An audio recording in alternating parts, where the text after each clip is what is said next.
Good morning, comic book fans. Welcome back to Comics in 5 Minutes. I'm your ever-loving host, Shorty, and again, we're doing live stream thingy to do reviews. But it's new comic book day, so there's also just other stuff that's out. I'm not going to probably get a chance to review all of them this week because I only have a few days to do this. But there's some ones I'm definitely going to be paying some attention to. Atlantis wasn't built for tourists. It's very, very cool. The last one I read by them actually really impressed me. So yeah, absolutely going to be checking that one out. There's a Dark Knight's Death Metal guidebook. Now, of all the crossover kind of stuff, I don't really centering stuff there.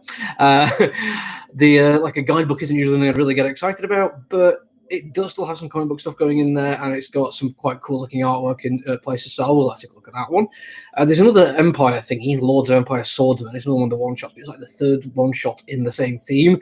Doesn't really count as an issue one, so that one, if I'm going to choose one to not review, it's probably going to be that one.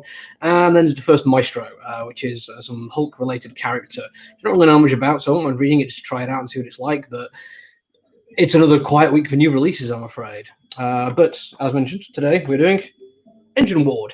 It's by George Mann, and when I first saw that name, I thought it sounded familiar, but I couldn't place it. So today I'm just doing a little bit of poking around on Wikipedia, and I've read quite a few things he's done.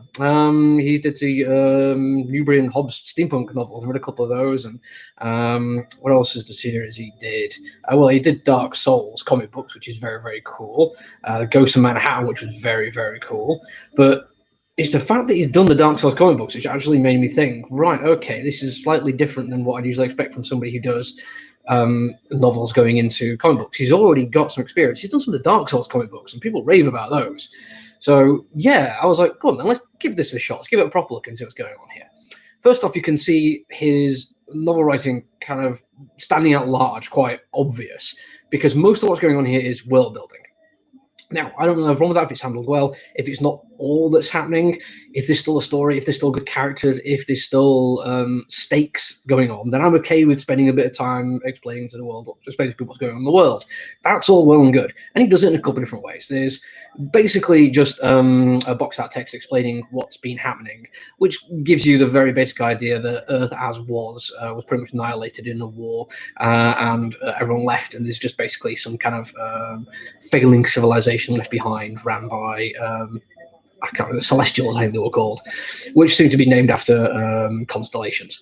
But the rest of it you find out from what's actually going on in the world. That one of the main problems is water. The Celestials are a bunch of terrible people because they have all the privilege in the world, and they take advantage of it and don't actually do anything to help anyone else out. There's technology that's been left over, but nobody really understands it. It's a very Warhammer kind of feel to it. And yes, he has written some Warhammer with the idea that technology is almost deified because they don't understand it. So it has to be supernatural. It has to be divine. That's not an unusual thing. And it's kind of fun to see it done in a slightly different context rather than just a 40k thing. So world building, yes, fine. It's done, and it's done well, because there is stakes that go on. They are looking for what's left of the ancient world, and while they're doing so, they're getting attacked by giant monsters and dealing with the day-to-day life where there's no water and no food, and the people who are supposed to look after them really couldn't care less at all about them. See them as just another resource to be mined and used for their advantage. And that's actually a nice way to take it, because it means you've already got some kind of stake. You see what's happened to these people and you think, well, they're but for the grace, and then realize what's going on in the world and think, well, yeah, there's probably a reason why George Mann is telling this story right now, and I've got to respect him for doing that. And the story is told well. He's actually a good writer. I mean, obviously, he's got like a slew of novels and a whole bunch of comic books and graphic novels already under his belt. This is not some guy who's taking a shot at writing a comic book. He knows what he's doing. He lays everything out nicely. The conversations flow. There are times when the electro plays around a little bit and throws in some color and stress, which I wasn't expecting, but it works as well. Everything kind of just falls into place. The artwork, while not being amazing, we're not talking like 5-star artwork here, it's still very good, and it does everything you want it to. The big fight scene is fantastic. My favorite bit, actually, was when you got to see the technology and how it kind of jars with everything else, because you have that kind of like earthy color, and then you jump to the technology, which is all blues and grays, and it's kind of like, yeah, that's nice. I like that little take on it.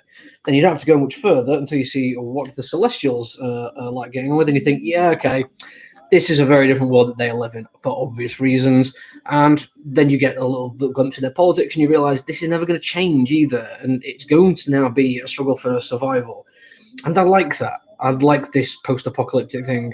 It's nothing that I've not read before, which is probably the only decent criticism I can give. And even then, it's a very minor one, because let's face it, I quite like post-apocalyptic futures. Big fan of Fallout for the story. A big fan of Patience, Conviction, Revenge. All that kind of stuff appeals to me. This is a very well-written, very good-looking version of it. And it's definitely one that I'm going to recommend to you. We've got a couple of copies left. If you're watching this and you have no idea who I am or where my comic book store is, you just found me on YouTube, find your local comic book store and ask them for it. You will not be disappointed. Anyway, that's it for me. I'm over my 5 minutes, so I will be back tomorrow with another review. Bye!